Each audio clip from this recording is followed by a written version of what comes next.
अस्सलाम वालेकुम क्लास, कैसे हैं आप लोग? खैरियत से हैं? क्लास हमारा चैप्टर नंबर 6 स्टार्ट था डोजेज फॉर्म। डोजेज फॉर्म में हमने solid doses form, liquid doses form, इनको कंप्लीट करते हुए हम सेमी सॉलिड डोजेज फॉर्म की तरफ चले गए। उसमें हमने टॉपिक स्टार्ट किया था ऑइंटमेंट। ऑइंटमेंट को थोड़ा सा हम डिस्कस कर लेते हैं। ऑइंटमेंट क्या होता है? वाटर इन ऑयल, यानी कि पानी ऑयल के अंदर है। ठीक है, ये पानी है और इसके अंदर आपने ऑयल को ऐड किया। ठीक है, वो वाटर इन ऑयल, यानी कि ऑयल की क्वांटिटी ज्यादा है और वाटर की क्वांटिटी कम है। ठीक है, अच्छा अब हमारे पास जो था ना, कल हमने इसकी कुछ बेसिस के बारे में डिस्कशन की थी। आज हमने इसमें जो एक्सीपेंट्स ऐड होते हैं, फर्स्ट स्टेप हमारा कोई भी ऑर्नामेंट बनाने में या कोई भी फॉर्मुलेशन बनाने में बेस होती है। बेस के बाद जो नेक्स्ट स्टेप होता है उसमें हमारे पास एक्सीपेंट्स या एडिटिव्स वगैरह जो भी सब्सटेंसेस होते हैं वो ऐड किए जाते हैं। जैसे इसके अंदर हमने जो सब्सटेंस ऐड किया है मोस्ट कॉमनली वो है मिथाइल पैराबीन और प्रोपाइल पैराबीन। ये क्या है? इसका प्रिजर्वेटिव है। ठीक है, मिथाइल एंड प्रोपाइल। ये हम क्यों ऐड कर रहे हैं? क्योंकि आपको पता है ऑयली नेचर है, वाटर की क्वांटिटी भी उसके अंदर ऐड है। जब वाटर की क्वांटिटी ऐड होगी तो डेफिनेट सी बात है हमारा जो मिथा ऑइंटमेंट है वो खराब होने के चांसेस ज्यादा हो सकते हैं। इसलिए हम उसके अंदर मिथाइल पैराबीन या प्रोपाइल पैराबीन इनमें से कोई भी ऐड कर सकते हैं ताकि हमारी जो ड्रग है उसकी प्रिजर्वेशन स्ट्रांग हो जाए, वो कुछ ज्यादा टाइम के लिए उसकी स्टेबिलिटी या हाफ लाइफ इंक्रीज हो जाए। नेक्स्ट नंबर पर उसके अंदर कुछ एंटीऑक्सीडेंट्स ऐड किए जाते हैं ताकि उसके अंदर जो धूप की रेज वगैरह होती है, सनलाइट होती है, उससे वो प्रोटेक्ट हो सके। उसके जो इंग्रेडिएंट्स वगैरह वो आपस में एक दूसरे के साथ किसी किस्म का रिएक्शन ना दे सके। जैसे चिलेट्स की फॉर्म में हो जाता है, चिलेटिंग एजेंट बन जाते हैं, चिलेट्स बन जाते हैं, रोड़ी वगैरह बन जाती है। इस तरफ से वो अवॉइडेंस हो सके।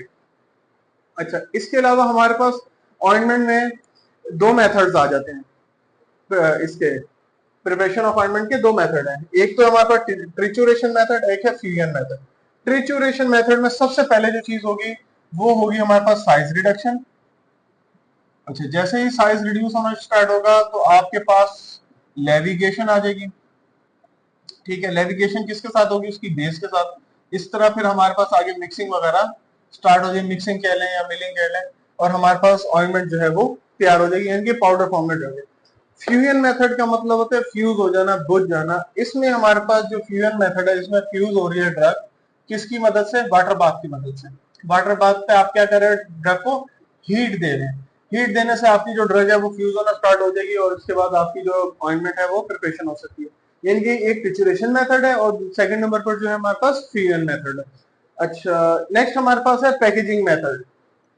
अब पैकेजिंग किसी भी प्रोडक्ट की कामयाबी में उसकी पैकेजिंग बहुत इंपॉर्टेंट रोल अदा करती है। आपने एक फॉर्मुलेशन बना ली, उसको लैब में टेस्ट किया, कितने ही अच्छे उसके लैब टेस्ट हो, बट जब तक वो कस्टमर के पास जाएगी या प्रोडक्ट आपकी मार्केट में जाएगी, अगर उसकी फॉर्मुलेशन अच्छी नहीं है, उसकी पैकेजिंग अच्छी नहीं है, तो आपकी जो ड्रग है वो खराब हो सकती है। अगर आप उसको पैकेज अच्छे तरीके से नहीं करते, जैसे मैंने आपको पहले भी बताया था कि कोई भी चीज है तो उसमें आपकी प्रेजेंटेशन मैटर करती है।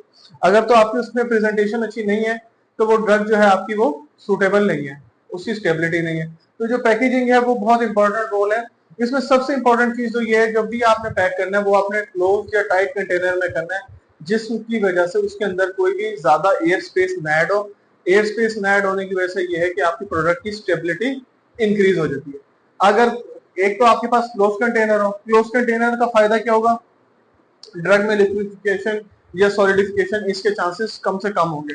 इसी तरह हम इसको कोलैप्सिबल ट्यूब्स होती हैं मार्केट में, ऑइंटमेंट्स की जितनी भी ट्यूब्स है वो कोलैप्सिबल होती है। जैसे ऑइंटमेंट में आपने क्लोविवेट ऑइंटमेंट सुनी होगी, उसको आप पीछे से कोलैप्स करते रहते हैं, मोड़ते रहते हैं ताकि वो एंड तक यूज हो जाए। तो कौन सी ट्यूब्स आ जाती है? कोलैप्सिबल ट्यूब्स आ जाती है। या इसके अलावा हमारे पास मार्केट में कुछ जार्स अवेलेबल होते हैं, जार्स में आपने अपनी जो ड्रग है उसको स्टोर करना होता है। तो ये हमारे पास जो है पैकेजिंग मटेरियल में क्लोज कंटेनर आ गए, जार्स आ गए एंड कोलैप्सिबल ट्यूब्स आ गए। अच्छा, अब है हमारे पास स्टोरेज। स्टोर की जब भी बात करते हैं, आपने ऑइंटमेंट्स की उसमें देखा होगा store at cool and dry place. अगर आप अब इस मौसम में, जैसे अब गर्मी का मौसम है, आप ऑइंटमेंट्स को देखें ना, उनकी डब्बी बिल्कुल ऑयली सी हुई होती है, तो उनकी ट्यूब्स पे भी इवन के ऑयल बाहर निकल होता है। क्यों? क्योंकि उसकी स्टोरेज अच्छी नहीं होती, इस वजह से वो ट्यूब जो है वो थोड़ी खराब होने की तरफ जा रही होती है, यानी कि उसके अंदर लिक्विडिफिकेशन जो है वो इंक्रीज हो रही होती है। आपने अपनी प्रोडक्ट की अपनी स्टेबिलिटी को बेहतर करने के लिए सॉलिडिफिकेशन और लिक्विडिफिकेशन, मैं लिख देता हूँ, सॉलिडिफिकेशन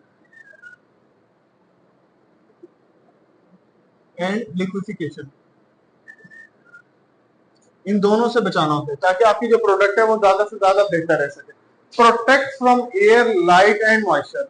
इसके अलावा आपने अपनी प्रोडक्ट को मॉइस्चर से बचाना होता है, एयर से बचाना होता है, ताकि उसके अंदर हवा ऐड ना हो जाए, या फिर हमारे पास उसके अंदर लाइट ना ऐड हो जाए। इनके लाइट में कौन सी लाइट की बात कर रहे हैं? सनलाइट की बात कर रहे हैं, क्योंकि ये जो चीजें होती है ना, ये आपकी ट्यूब को या आपकी कोलेस्ट्रॉल ट्यूब को या जार को डी शेप कर सकती है, इसकी स्टेबिलिटी पे इफेक्ट आ सकता है।